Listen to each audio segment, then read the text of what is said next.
नमस्कार दोस्तों, Gyanmati teaching channel पर फिर आपका स्वागत है। और आज हम आपको पढ़ाने जा रहे हैं एक नया टॉपिक जिसका नाम है विशेषण। हम लोगों ने पढ़ा संज्ञा, सर्वनाम, कारक, समास और अब हम पढ़ने जा रहे हैं विशेषण। क्रिया भी हमने आपको पढ़ा दिया है, वाच्य भी हमने आपको पढ़ा दिया है। अब हमारा अगला टॉपिक है विशेषण। तो पहले जानेंगे विशेषण किसे कहते हैं। तो इसकी परिभाषा है विशेषता बताने वाले शब्दों को विशेषण कहते हैं। विशेषता ने किसी की क्वालिटी अच्छा है कि बुरा है, ये सारी चीज जानकारी देने वाले शब्द को ही हम विशेषण कहते हैं। परिभाषा में कभी कभी लिखा होता है किताब में कि संज्ञा या सर्वनाम की विशेषता बताने वाले शब्दों को विशेषण कहते हैं। तो देखेंगे जैसे हमने लिखा काला कुर्ता, काला कुर्ता, तो ये कुर्ते की विशेषता बता रहा है कि ये काला है, काला कुर्ता। ठीक, नीला आसमान, नीला आसमान। डरपोक लड़का, आलसी आदमी, आलसी आदमी। ये सारी विशेषता बता रहे हैं, किसी की विशेषता प्रकट हो रही है। तो देखेंगे विशेषता बताने वाले शब्द को विशेषण कहते हैं और जिस वस्तु या जिस व्यक्ति की विशेषता बताई जाती है उसको हम विशेष्य कहते हैं। कभी कभी क्वेश्चन आता है कि इसमें विशेष्य छाटिए। तो देखेंगे यहाँ पे कुर्ता, तो एक कुर्ते की विशेषता बताई जा रही है कि वो काला है, तो ये आपका हो गया विशेष्य और ये हो गया आपका विशेषण। ऐसे आसमान की विशेषता बताई जा रही है कि नीला है, तो आपका जो आसमान है ये आपका विशेष्य हो जाएगा और जो नीला है ये आपका विशेषण हो जाएगा। इसी तरह डरपोक लड़का, यानी एक लड़के की विशेषता है कि वो डरपोक है, तो लड़का आपका विशेष हो गया और डरपोक उसका हो गया विशेषण। तो ये है विशेषण की परिभाषा। अब विशेषण के भेद हैं, 4 भेद हैं: गुणवाचक, संख्यावाचक, परिमाणवाचक और सार्वनामिक विशेषण। इसे सांकेतिक विशेषण भी कहते हैं, इसको सांकेतिक विशेषण भी कहा जाता है, सार्वनामिक विशेषण को। अभी परिभाषा बताएंगे तो आपको समझ में आ जाएगा। देखिए गुणवाचक, तो गुण में आपकी अच्छाई भी आ सकता है, बुराई भी आ सकता है। यानी जहां पर किसी व्यक्ति या वस्तु के गुण, दोष, आकार, रंग, रूप, अवस्था, ये सभी चीजों का पता चलता है, उसी को हम गुणवाचक विशेषण कहते हैं। जैसे हमने लिखा गया कि पतला आदमी, पतला आदमी, तो ये आदमी का आकार पता चल रहा है कि ये पतला है। या हमने लिख दिया कि चौकोर मेज, तो आप देखिए मेज, चौकोर मेज, एक मेज की विशेषता यानी उसके आकार प्रकार का पता चल रहा है। क्या कहते हैं, बूढ़ा आदमी, मीठा आम, खट्टा आम, या नीला आसमान, डरपोक आदमी, बहादुर आदमी, कायर व्यक्ति, ये सब अच्छाई और बुराई सारे आपके गुणवाचक विशेषण में जाएंगे। क्या कहते हैं, पीली किताब, तो एक रंग वहां पे प्रकट हो रहा है, तो रंग। जैसे बूढ़ा आदमी, बच्चा, तो ये सारे चीजें आपके, या युवा व्यक्ति, वो सब आपके गुणवाचक विशेषण में जाएंगे। अब अगला आपका आता है संख्यावाचक। संख्या का मतलब गिनती, जिसको हम गिन सकते हैं। जैसे पेन, कहते हैं 4 पेन, 18 किताबें, 10 मेज, ये सब आपके संख्या में जाएंगे। लेकिन संख्यावाचक विशेषण है जहां पर गिनती का पता चलता है, इसके 2 प्रकार हैं। एक है आपका निश्चित संख्यावाचक, निश्चित संख्यावाचक विशेषण, और दूसरा है आपका अनिश्चित संख्यावाचक विशेषण, अनिश्चित संख्यावाचक विशेषण। तो देखेंगे निश्चित का मतलब निश्चित पता चलता है। जैसे हमें लिखा है कि मैदान में 10 आदमी बैठे हैं, 10 आदमी बैठे हैं। लेकिन जब हमने लिख दिया कि मैदान में कुछ कुछ आदमी बैठे हैं, कुछ आदमी बैठे हैं। तो यहाँ कुछ यानी कुछ पता नहीं चल रहा है, निश्चित नहीं है कितने लोग हैं। यहाँ पे आपका निश्चित हो रहा है। हमने लिख दिया 10 बच्चे, यहाँ लिख दिया 5 बच्चे, 5 बच्चे। अब 5 बच्चे क्लियर हो रहा है, लेकिन लिख दिया बहुत सारे बच्चे, तो वहां बहुत सारे बच्चे में पता नहीं है। हमने लिख दिया कि बाहर बहुत सारी कुर्सियां पड़ी हैं, तो बहुत सारी वो निश्चित नहीं है, लेकिन हमने दिया बाहर 5 कुर्सियां पड़ी हैं, तो वो निश्चित संख्यावाचक में जाएगा। जिसको हम गिन सकते हैं वही आपके संख्यावाचक विशेषण में जाएगा, निश्चित और अनिश्चित। परिमाण का मतलब होता है नाप तौल, जहां पर हमें नाप तौल की चीजों का पता चलता है, जिसको हम नाप करके या तौल करके खरीदते हैं। ये चावल हो गया आपका, दाल हो गया आपका, तेल हो गया आपका, दूध हो गया आपका, घी हो गया, पेट्रोल हो गया, डीजल हो गया, कपड़ा हो गया, ये सारी चीजें हम नाप तौल करके खरीदते हैं। जैसे अब हमने लिखा कि 4 मीटर कपड़ा, 4 मीटर कपड़ा, तो ये मीटर नाप करके आया है।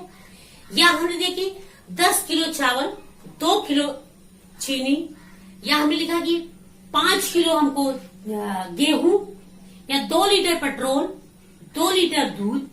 तो ये सारी चीजें आपके परिमाणवाचक में जाएंगे। अब इसके परिमाणवाचक विशेषण में भी 2 प्रकार होते हैं, एक होता है निश्चित और एक होता है अनिश्चित। अनिश्चित निश्चित परिमाणवाचक में निश्चित पता होता है, जैसे हमने लिखा कि 4 मीटर कपड़ा, 4 मीटर कपड़ा। तो आप देखेंगे 4 मीटर कपड़ा हमने लिया थोड़ा कपड़ा, थोड़ा कपड़ा। अब हमने लिया कि 2 लीटर दूध, 2 लीटर दूध, हमने दिया बहुत सारा दूध। तो यहाँ पे आपका निश्चित पता चल रहा है 2 लीटर, 4 मीटर, और यहाँ पर निश्चित पता नहीं चल रहा है। तो देखेंगे दोनों में आपका अंतर हो रहा है। संख्यावाचक में हम किसी चीज को गिन सकते हैं, लेकिन परिमाणवाचक में गिनना नहीं है मुझे, बल्कि नाप तोल की चीजों को देखकर हम बता सकते हैं कि ये आपका परिमाणवाचक है कि ये आपका संख्यावाचक। निश्चित में अनिश्चित में इसी तरह से हम अंदाजा लगाते हैं।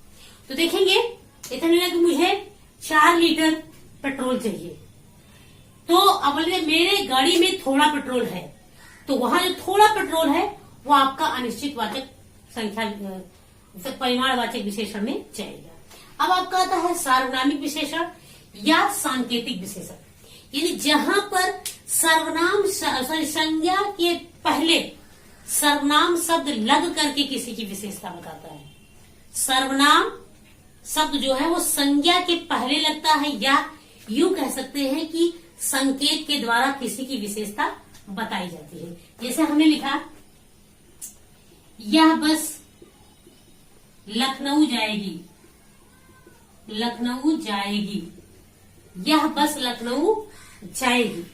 तो देखेंगे बस आपका ये संज्ञा है, उसके पहले यह आपका सर्वनाम है, और फिर ये इशारा करके बता रही कि मतलब यह बस लखनऊ जाएगी।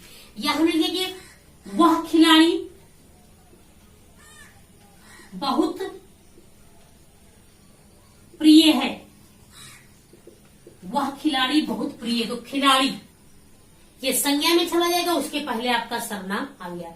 या ये बच्चे बड़े शरारती हैं, तो वह बड़े अच्छे हैं, तो ये सारे इशारे करके किसी को बताया जा रहा, वो आपका सार्वनामिक विशेषण कहलाता है। तो अब आपका अगला विशेषण में एक चीज और आता है, विशेषण की अवस्थाएं। तो विशेषण की अवस्थाएं अक्सर पूछ लेता है एग्जाम में, तो हम विशेषण की अवस्थाएं भी समझ लेंगे कि विशेषण की कितनी अवस्थाएं होती है। तो विशेषण की 3 अवस्थाएं होती हैं। विशेषण की अवस्थाएं, तो इसकी 3 अवस्थाएं होती विशेषण की। पहला आपका होता है मूल अवस्था, मूल अवस्था। दूसरा आपका होता है उत्तर अवस्था, और अगला आपका होता है उत्तम अवस्था। तो देखेंगे मूल अवस्था यानी जो जैसा होता है मूल, जड़ जिसे कहते हैं, मेन चीज। जैसे हमने लिखा कि सुंदर, सुंदर। अब यहां उत्तर अवस्था में से सुंदर आ जाएगा, से सुंदर, और उत्तम अवस्था में सबसे सुंदर, सबसे सुंदर। अब आप इसको समझ लेंगे। जैसे हम किसी की, हमने कह दिया कि राधा बहुत सुंदर है, ये उसकी मूल अवस्था, राधा बहुत सुंदर है। पर हमने लिखा कि राधा सरला से सुंदर है, तो उत्तर अवस्था। दो लोगों के बीच जब हम कंपेयर कर देते हैं, तुलना इसे कहते हैं, दो व्यक्तियों के बीच तुलना कर दें, दो वस्तुओं के बीच तुलना कर दें, तो वो आपका उत्तर अवस्था में जाएगा। जैसे हमने कहा राधा सरला से सुंदर है। लेकिन जब हम किसी चीज को सर्वश्रेष्ठ घोषित कर देते हैं तो वो आपका उत्तम अवस्था में जाता है। जैसे कहते हैं कि राधा सबसे सुंदर है, तो इस तरह से आपसे आता है। जैसे हमने क्या, उच्च, एक शब्द आया उच्च, तो उच्च का उच्चतर हो जाएगा उत्तरावस्था में, उच्चतर।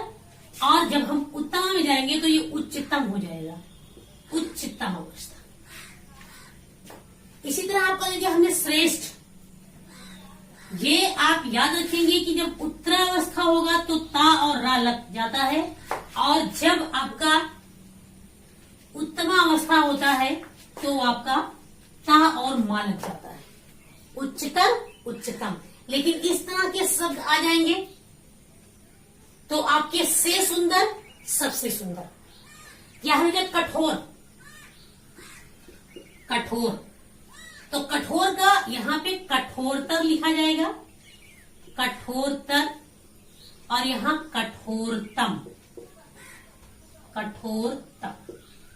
या हमने लिखा श्रेष्ठ, तो श्रेष्ठ का आपका हो जाएगा श्रेष्ठतर, या आपका उत्तम अवस्था में जाएगा श्रेष्ठतम। यहां देखेंगे आप तम तम जुड़ा हुआ, रा रा तर इस तरह से जुड़ा हुआ है। तो कभी कभी क्वेश्चन इस तरह से आता है, जैसा हमने दिया कि महानतम, लिखा आपका कि महानतम। अब ये लिख दिया कि महानतम आपका विशेषण की कौन सी अवस्था में आती है। महानतम शब्द विशेषण की किस अवस्था में आता है, तो तम जुड़ा है तो वो उत्तम अवस्था में चला जाएगा। या हमने लिख दिया आपका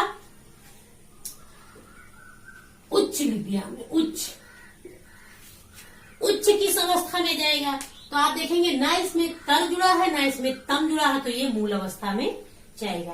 तो ये है विशेषण की अवस्थाएं, विशेषण के प्रकार। अगर आपको ये समझ में आया हो तो मेरे चैनल को आप लाइक करिए, सब्सक्राइब करिए, शेयर करिए और कमेंट्स करिए। धन्यवाद।